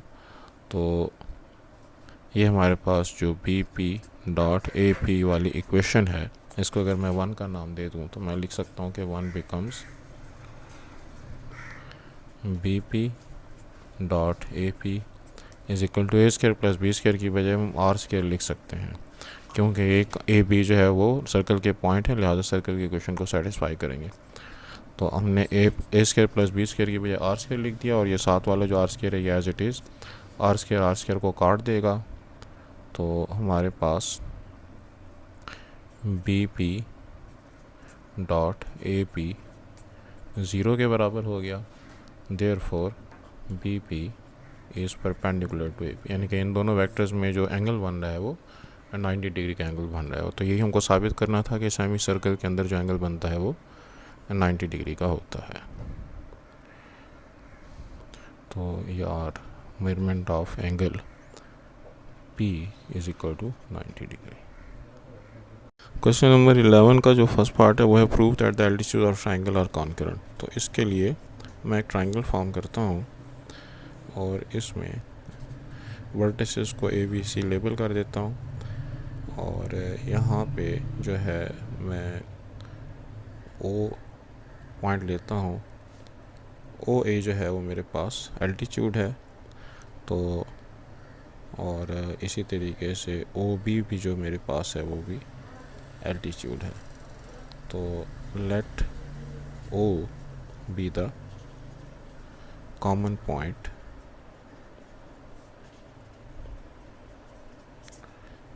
of altitudes OA and OB।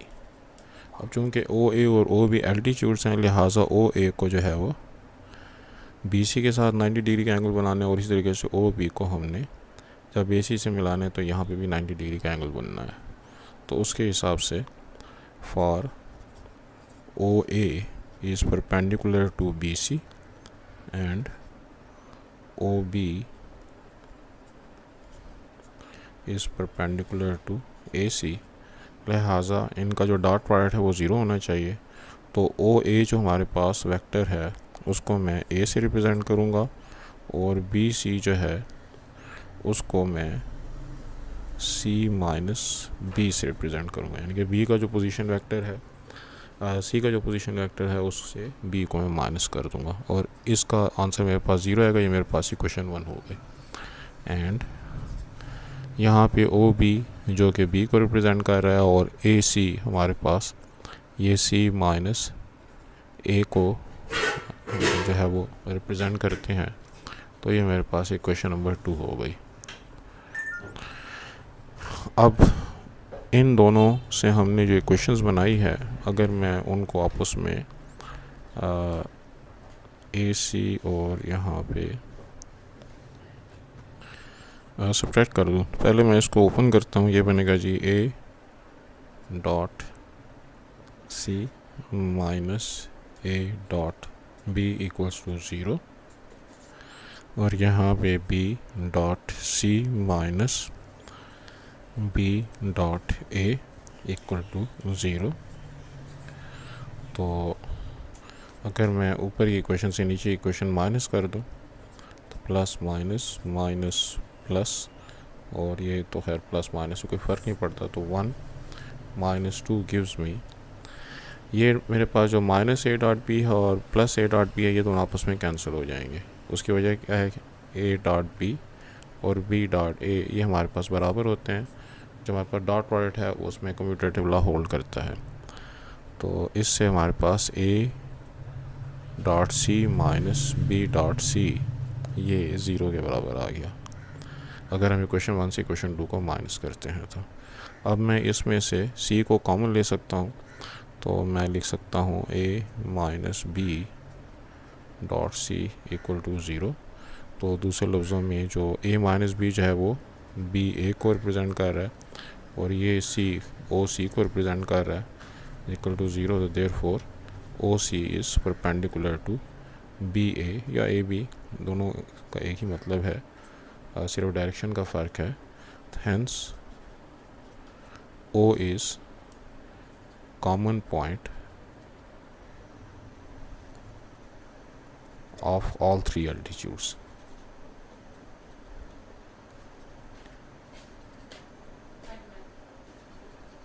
कौन कौन से?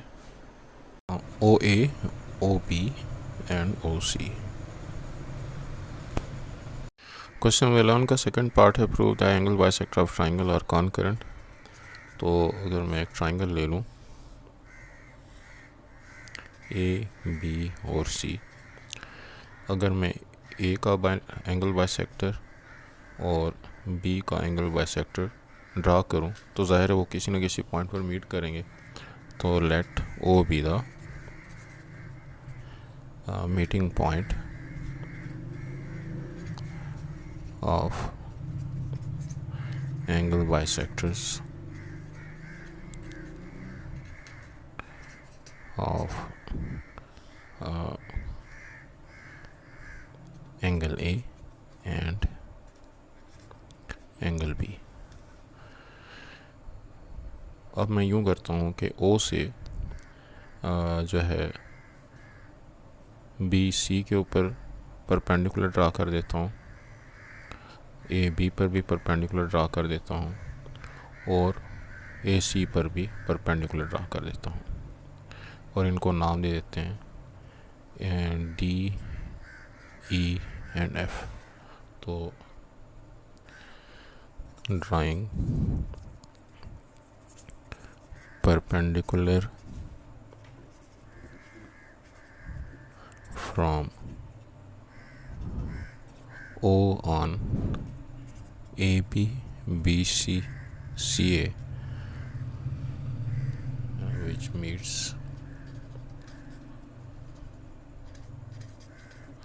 sides at D, E and F. तो ये हमारे पास जो है वो ओ डी, ओ ई और ओ एफ जो है वो परपेंडिकुलर हो गए। दूसरा हम कंस्ट्रक्शन में करते हैं कि joining O with C.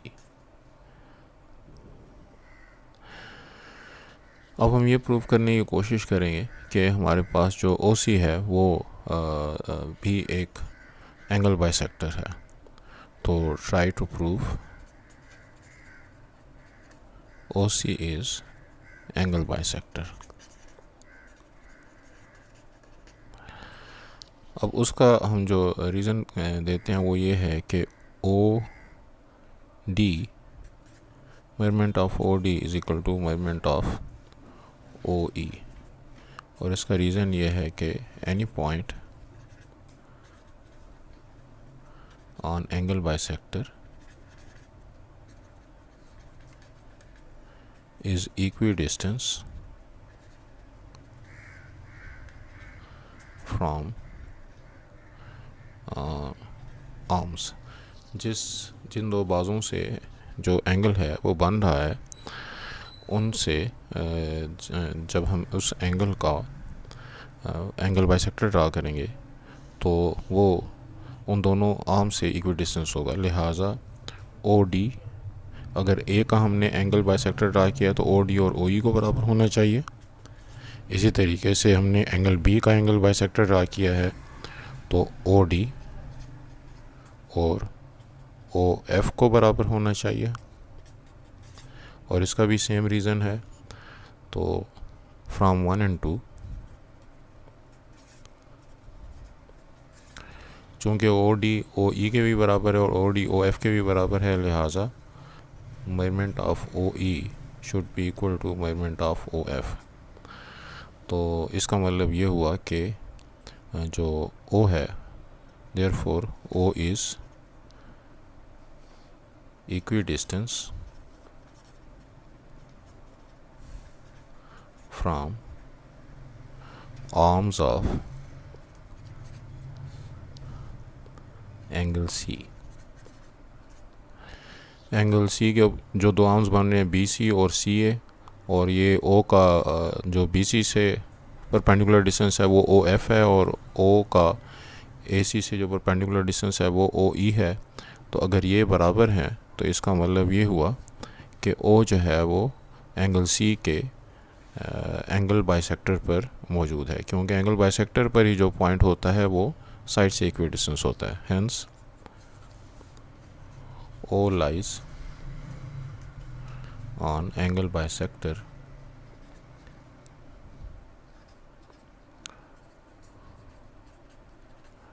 of angle C। Hence conclusion इसकी फिर क्या हो गई कि O is common point of all angle bisectors।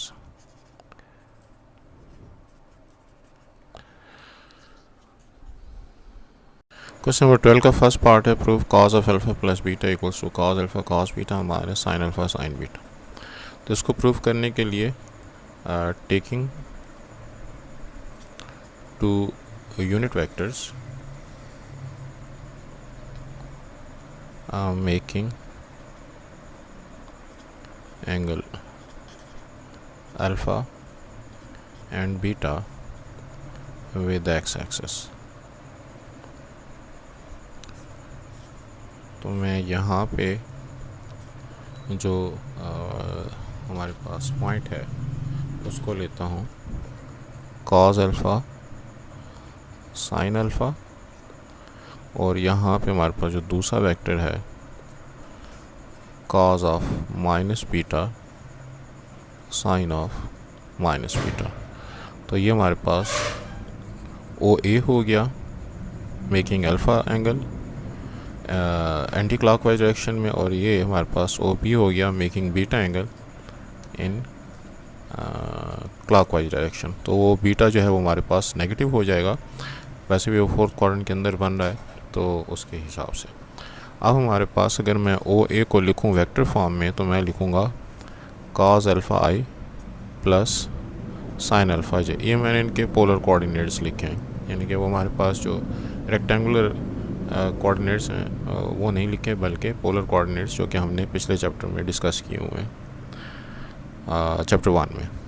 तो इसी तरीके से जो OB हमारे पास वेक्टर आएगा वो आएगा cos of minus beta i plus sine of minus beta J, और कोएफिशिएंट जो है वो दोनों का हमारे पास 1 यूनिट है, यानी कि ओ ए भी यूनिट वेक्टर है, ओ बी भी 1 यूनिट वेक्टर है। लिहाजा वो जो हमारे पास फार्मूला होता है R E power iota theta, उसमें आर की वैल्यू 1 है। ये मेरे पास इक्वेशन 1 हो गई, जो वेक्टर ओ बी है cos of minus beta cos beta, sine of minus beta minus sine beta into J. अब अगर मैं ओ ए और ओ बी का डॉट प्रोडक्ट लेता हूँ तो cos alpha into cos of beta, और sine alpha into minus sine beta, तो minus sine alpha into sine beta. आई के क्वेश्चन को आई के क्वेश्चन के साथ, जे के क्वेश्चन को जे के क्वेश्चन के साथ मल्टीप्लाई किया।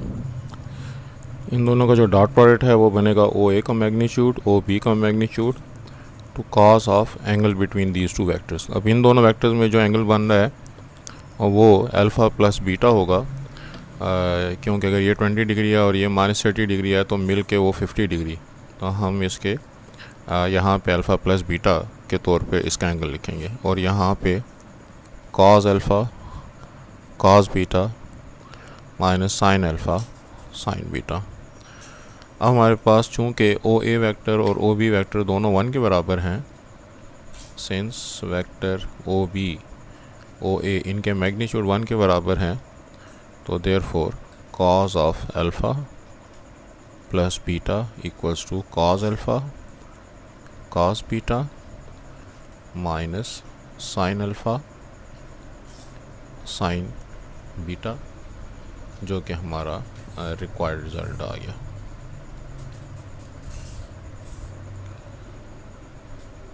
क्वेश्चन नंबर 12 को जो सेकंड पार्ट है उसमें हमें प्रूफ करना है C square equal to A square plus B square minus 2ab cos gamma. इसमें हमारे पास जो ट्राइंगल है उसमें ए बी और सी ये 3 वेक्टर्स हैं जो कि फॉर्म कर रहे हैं एक ट्राइंगल। तो vector A plus B plus C ये जो है हमारे पास 0 के बराबर हो गया। बी के अपोजिट को अगर हम बी कह दें वर्टेक्स, सी के अपोजिट वेक्टर को जो है हम वर्टेक्स सी, और ए के अपोजिट को हम वर्टेक्स ए कह दें। तो यहाँ पे सी की वैल्यू निकालने की खातिर अगर मैं ए और बी वेक्टर को दूसरी तरफ लेकर जाऊँ तो माइनस बी माइनस ए या माइनस ए माइनस बी एक ही बात है। अब मैं इस वेक्टर को इसी के साथ ही डॉट प्रोडक्ट लेता हूँ, यानी कि मैं लिख सकता हूँ सी डॉट सी और minus B minus A dot minus B minus A, यानी कि लेफ़्ट साइड का लेफ़्ट साइड के साथ डॉट प्रोडक्ट और राइट साइड का राइट साइड के साथ डॉट प्रोडक्ट। इस डॉट प्रोडक्ट की सूरत में सी डॉट सी हमारे पास सी स्क्वायर हो गया, और यहाँ पे माइनस है, इसका भी कॉमन इसका भी कॉमन, तो हमारे पास B plus A into B plus A, तो C square equal to B dot B और plus B dot A plus A dot B plus A dot A. तो यहाँ पे बना C square is equal to B square plus A B, और जो हमारे पास बी और ए बी ये दोनों सेम होते हैं, इनको हम 2ab लिख सकते हैं। उसकी वजह ये है, तो ये ए बी और बी ए जो हैं ये चूँकि कम्यूटेटिव लॉ को होल्ड करते हैं, लिहाजा इन दोनों को मिला के मैं 2ab लिख सकता हूँ। ए इंटू ए जो है हमारे पास ए स्क्वायर हो गया। अब यहाँ पे सी स्क्वायर से हमारे पास वैल्यू बनती है A square plus B square, और 2ab को मैं लिख सकता हूँ जी 2 एक वेक्टर। अब इसमें हमारे पास एक के मैग्नीट्यूड को अगर मैं सिर्फ ए के तौर पर लिखूँ और बी के मैग्नीट्यूड को सिर्फ बी के तौर पर लिखूँ, तो कॉस ऑफ इन दोनों के दरमियान जो ए और बी के बीच में एंगल बन रहा है, तो हम इस एंगल की बात करेंगे जो बाहर की तरफ बन रहा है। तो ये हमारे पास बन रहा है 180 माइनस सी, तो 180 माइनस सी के तौर पर इसकी सिंप्लीकेशन बनेगी C square equal to A square plus B square. और cos ऑफ 180 माइनस सी जो है वो हमारे पास सेकंड क्वाड्रेंट में cos नेगेटिव होता है, तो -2ab एंड cos ऑफ सी, या सी के ऊपर जो है इस एंगल को हम गैमा कहते हैं, तो cos ऑफ हम उसको a square plus b square,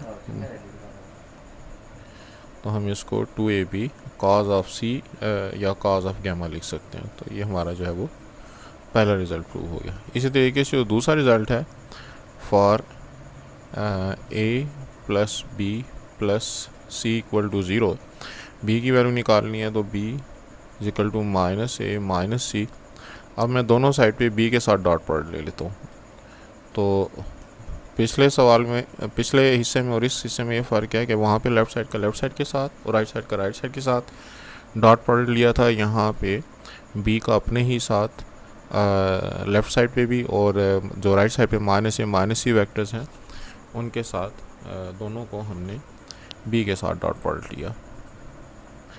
b into B B square हो जाएगा, ये बनेगा -a डॉट बी, ये बनेगा -c डॉट बी।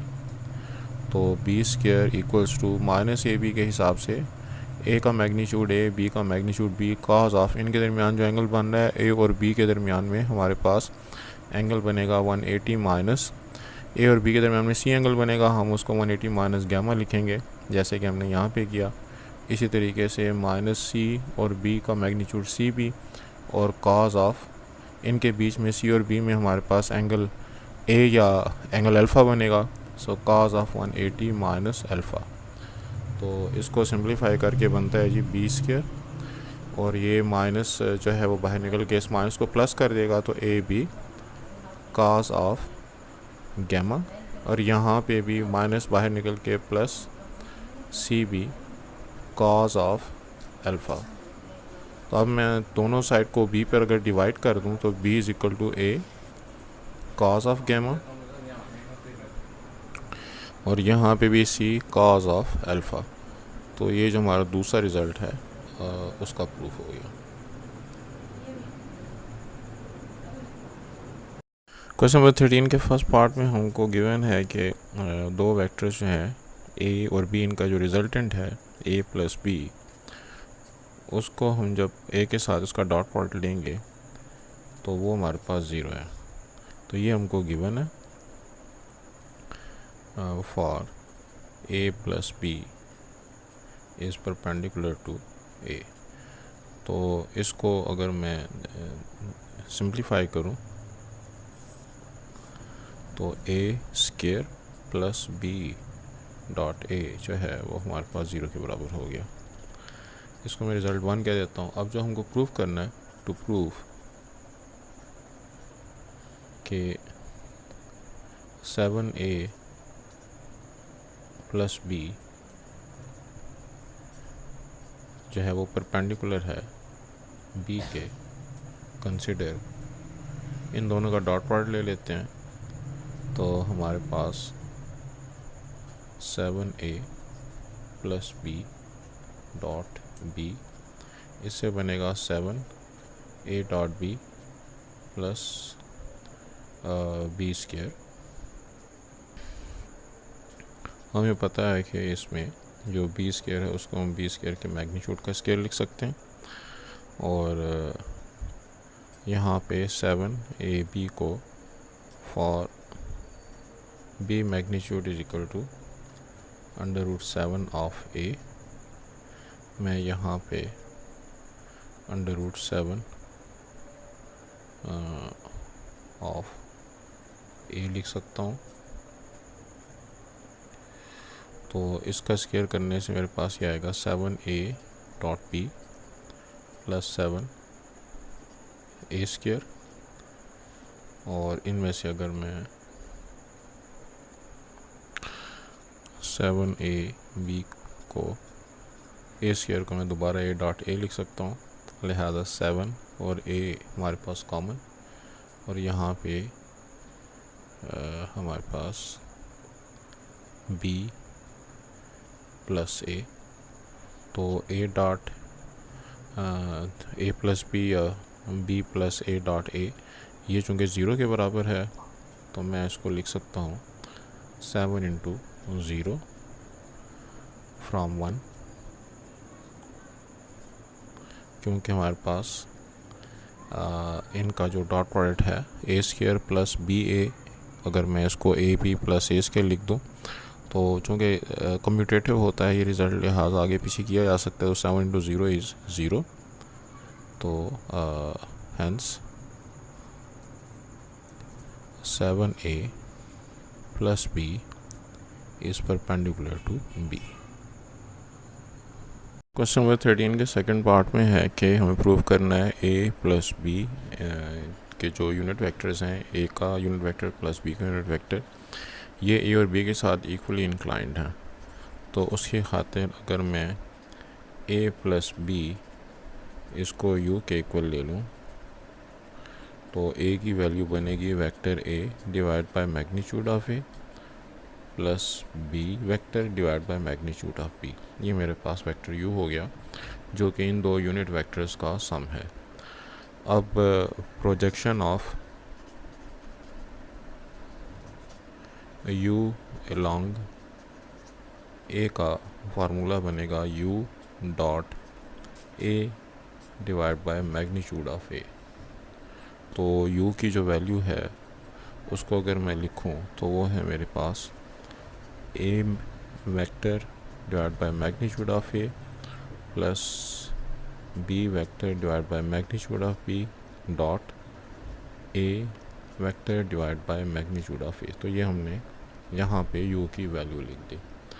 अब जो बाहर लिखा हुआ वेक्टर है, अगर हम उसको ब्रैकेट के अंदर मल्टीप्लाई करें तो इससे हमारे पास बनेगा vector a into vector a। इसको मैं ए स्क्वायर का मैग्नीट्यूड लिख सकता हूँ, ए स्क्वायर या इसके हमारे पास ए डॉट ए स्क्वायर के बराबर आता है, जो कि मैग्नीट्यूड के स्क्वायर के बराबर होता है। नीचे भी ए मैग्नीट्यूड इंटू ए मैग्नीट्यूड ये ए स्क्वायर के बराबर होगा। यहाँ पे बी और ए का हमारे पास जो वेक्टर बन रहा है बी और ए का dot product divide by B magnitude into A magnitude. इसको लिखा जा सकता है ए स्क्वायर, तो ए स्क्वायर के साथ कट गया, इसको मैं वहाँ लिखता हूँ बी डॉट ए को मैं B magnitude into A magnitude do cos of angle between them, let's say that is alpha, तो divide by B magnitude into A magnitude. तो बी मैग्नीट्यूड और ए मैग्नीट्यूड एक दूसरे के साथ कट गया। For cos alpha, alpha is angle between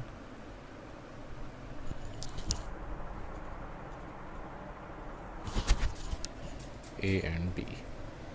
तो इससे हमारा आंसर आ गया 1 plus cos of alpha.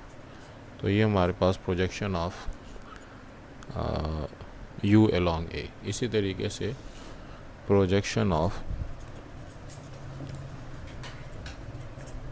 u along b अगर हम निकालें तो वो हम फार्मूले के मुताबिक u dot B divide by magnitude of B.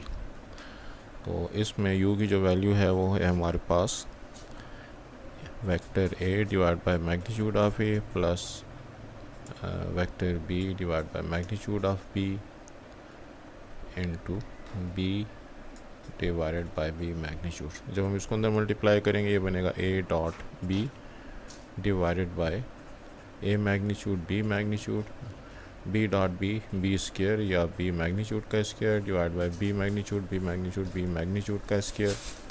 ये एक दूसरे के साथ कैंसिल हो जाएंगे। a डॉट b को हम लिख सकते हैं A B magnitude into cos of alpha, alpha जो है वो a और b के दरमियान बनने वाला एंगल है, डिवाइडेड बाय a मैग्नीट्यूड और b मैग्नीट्यूड, और यहाँ पे प्लस साइन के बाद जो बचा है वो 1 बचा है। ये भी मैग्नीट्यूड इस ए बी मैग्नीट्यूड को कैंसिल कर देंगे तो हमारे पास कॉज अल्फ़ा प्लस 1 बच गया, जिसको कि हम 1 प्लस कॉज अल्फ़ा लिख सकते हैं। तो ये भी हमारे पास सेम आंसर आया जो कि हमारे पास पहले आया। तो therefore both vectors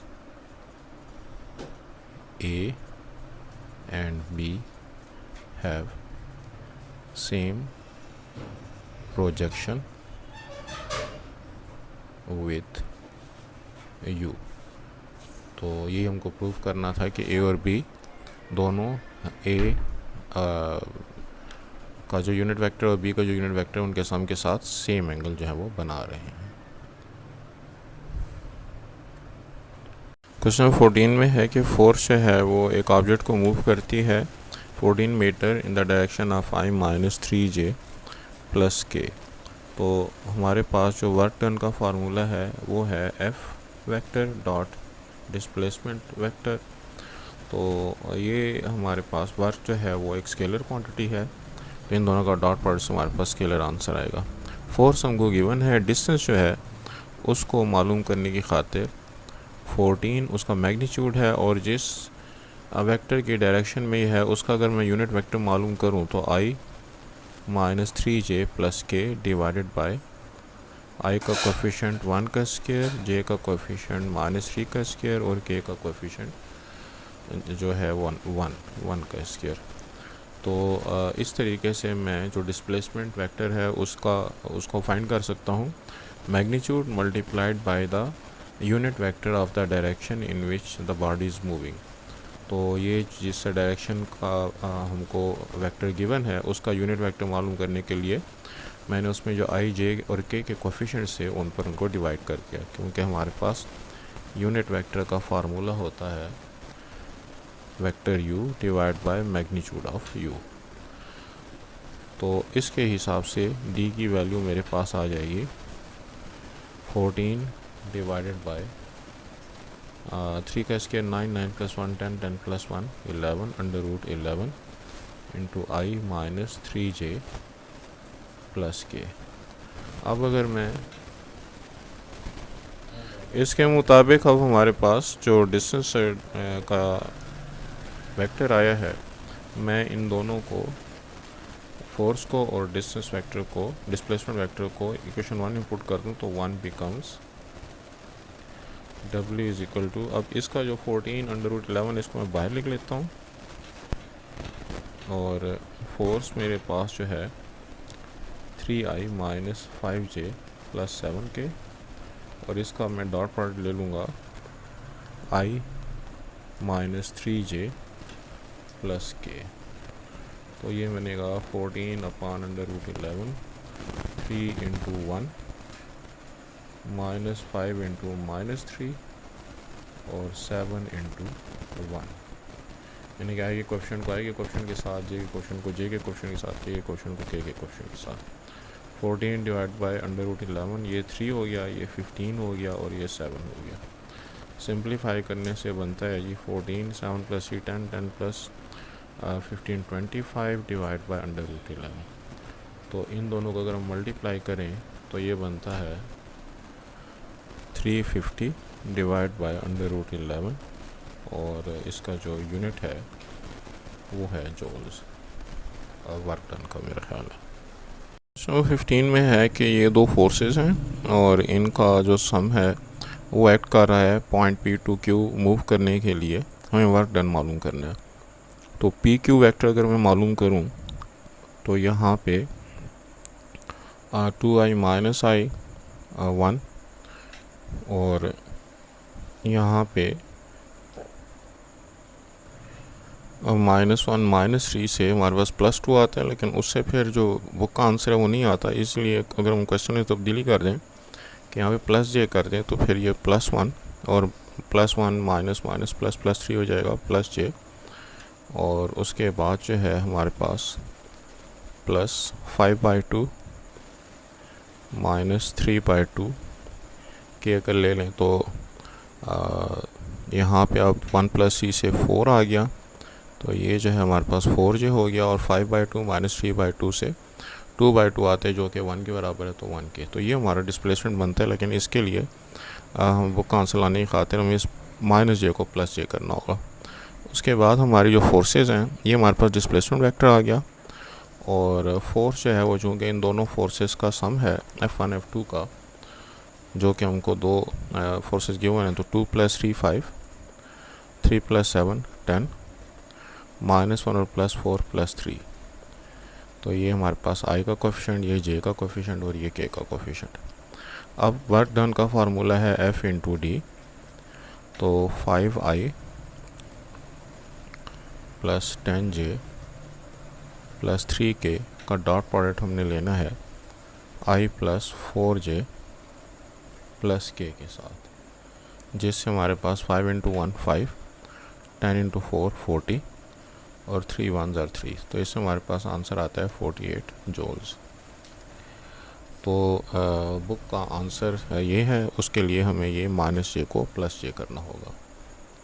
question number 16 में हमको फोर्स और जो डिस्प्लेसमेंट है उसके दरमियान बनने वाले एंगल गिवन है, वर्क डन हमने मालूम करना है, डब्ल्यू जो है वो एफ और डी का डॉट प्रोडक्ट होता है, तो उसके मुताबिक जो है हमारे पास एफ़ का मैग्नीट्यूड, डी का मैग्नीट्यूड और कॉस ऑफ थीटा, तो थीटा की वैल्यू हमको यहाँ पे गिवन है।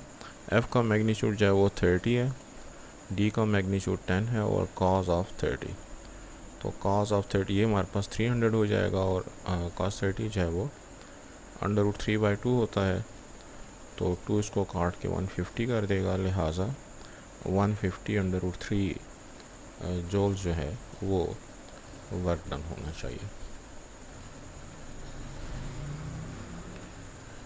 बुक में जो ये वो 50 आंसर लिखा हुआ वो मेरा ख्याल गलत है, 1 जो है उसमें प्रिंट होने से रह गया, तो 150 √3 जूल्स होना चाहिए।